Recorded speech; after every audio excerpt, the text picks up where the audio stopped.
What is going on, everyone? It's Jo30. I'm bringing you guys another video. This time I'm going to be giving you some tips with the MUT draft. They changed it from draft champions to MUT draft. That's not even really the biggest change. They changed it from the rounds, though, from 15 to 20. They added 5 more rounds. They also added 4 guaranteed rounds. There's the guaranteed legend round that we all know. There's the guaranteed quarterback round now.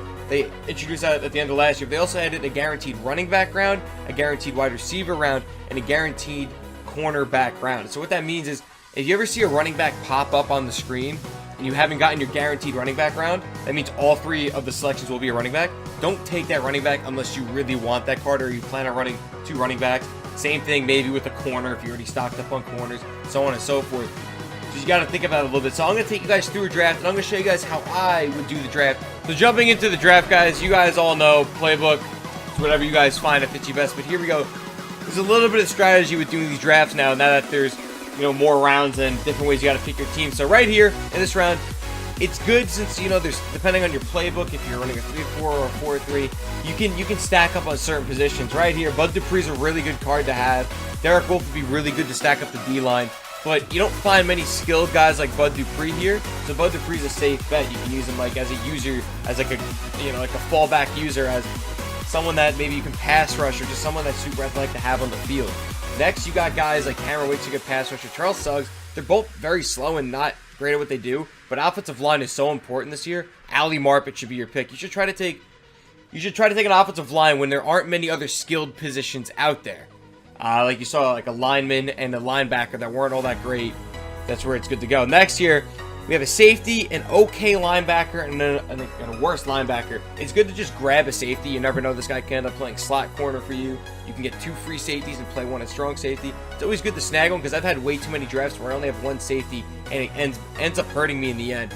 So taking a center earlier on hurt us because we could have taken Paredes here. Jason Pierre-Paul's a great defensive lineman, but Marcus Gilbert is a stud at the tackle, and like I said, you really want to build up an O-line this year. You'll see a huge difference.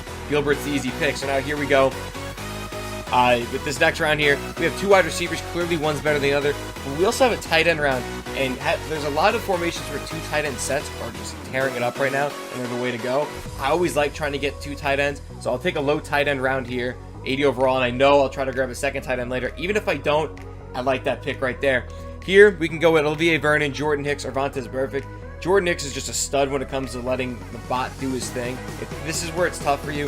If you're running a 3-4 or 4-3, you may not like Hicks if you want to have like a middle linebacker that you're going to plan on using. But Hicks, in my opinion, is the best of these 3. So I'm going to go grab a linebacker here in Hicks. Now here's the guaranteed running back round. All 3 of these are running backs. It doesn't mean we may not get another running back down the road, but this is, if we don't get another one, this will be the only round you're guaranteed one. Devonta Freeman's the clear choice there. Usually they're not that easy. As you see here, though, we do get another tight end. I'm not going to grab a tight end here simply because Tyreek Hill, 1, is great at special teams. He's got speed. Speed's hard to come by. And 2, I'd like a bigger upgrade if I'm going to go with the second tight end. So Tyreek Hill, pretty much the easier option right there. Next, moving on here, we already have a right tackle, which is a little disappointing. But then again, this lets us default to going with a defensive player around. And Trey Flowers right here is obviously better than William Mays, so Trey Flowers is the easier choice. If you kind of like play out the selections in your head, you can do that. I know a lot of other people, they like to do is take that right tackle, put him at left tackle, but I have a feeling we might get a better left tackle down the road. Right here, we already have a free safety. We can still get a strong safety down the line. Carry's not really the move, whereas I like Captain Munner a little bit more. Easy selection there. We're only halfway through the draft as we just hit the guaranteed quarterback round, and what a round it is. So basically you play this as is. Rodgers is a better version of Luck, but do you like mobility or do you like the GOAT? It's the freaking year of the GOAT, guys. You got to go Tom Brady. But me, I'm just going to go Tom Brady. Aaron Rodgers is probably the people's pick right there, but that's how you're going to do it. Next round here, Nigel Bradham's really good at zone. Navarro Bowman's okay, but like we said, we already have that linebacker with brain stats. A linebacker that we don't need to use her. He could do everything on his own. Telvin Smith is the perfect user for our team. Telvin Smith's the easy choice. Like we said here again, we could get that other tight end. It's good to get wide receiver depth, or you can get yourself that second running back. Like you said, if you take a look at our running back here, our second one, it's not all that great. It's not a great running back there. If you plan on, pounding the ball a lot, just get a second running back. Don't fall into the hands of having to have one really good running back and then a silver backup. Julio Jones is the easy selection here. Here's the wide receiver guaranteed round. And like you said, you can always fall back on that. I got my Tyreek Hill earlier in the draft, and I still had that wide receiver round coming up later on. Here it is. Julio Jones is the easy selection. Coming up with another round here. Draft's been a little bit weak, but we get Jalen Collins, who's a really nice depth corner. We don't need a wide receiver at this moment of that level, and Jack Doyle's not the tight end. Jalen Collins is a great low elite to grab. And here we go, another round. We already have a center. Like I said, we could get that other tackle if we wanted to. Muhammad Wilkerson, you could even play him at left end. But I think it's good to get that O-line. D-line's not totally that important, whereas O-line really is. And going into round 17 here, another wide receiver round. We could pick up a right guard, but Stephon Diggs is too good to pass up on. Him, Tyreek Hill, and Julio Jones would be a nasty 3 wide receiver team. Jumping back, here's our guaranteed corner round. So we finally hit our 3rd corner round. Take a look at our corners. We got Collins, Munnerlyn. We could use a stud. Desmond Trufant's that guy. Jimmy Smith's good. Jimmy Smith's not a real good number 1, nor is Prince Mukamura. I kind of see these guys as being similar. So Desmond Trufant is the easy selection.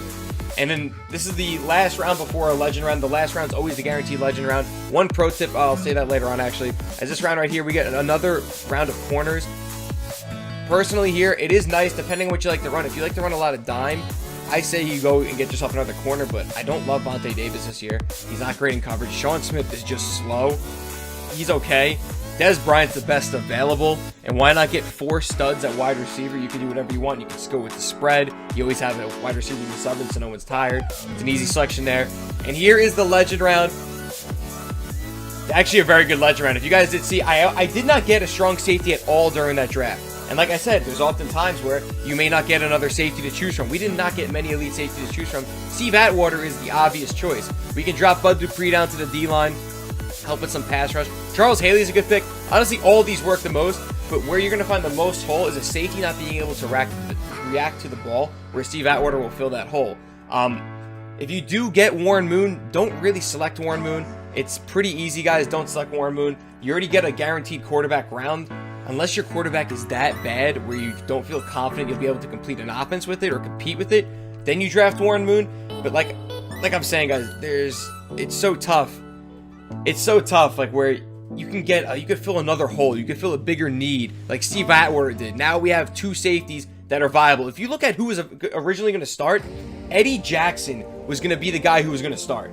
Compare him just to Glover Quinn. Glover Quinn's not really much in the athleticism game, but in play rec, a huge upgrade. 21 play rec, in zone coverage 17, in man coverage, in tackle, in pursuit, in hit power. It's a huge upgrade, and that's just a base elite. So if you guys see how it is, hope these tips did help you out. Leave any comments down below if I didn't cover anything you guys feel like I should cover. Again, then just quickly for kick returners, guys, it doesn't really matter. You guys won't get tired from a kick return. So if you do end up pulling like an Odell or you get an Antonio Brown, don't feel bad to put him on kick return. It's not the worst thing that can happen. But if this did enjoy you, make sure to leave a like and subscribe for more. And I'll catch you guys all next time. I'm out of here. Peace.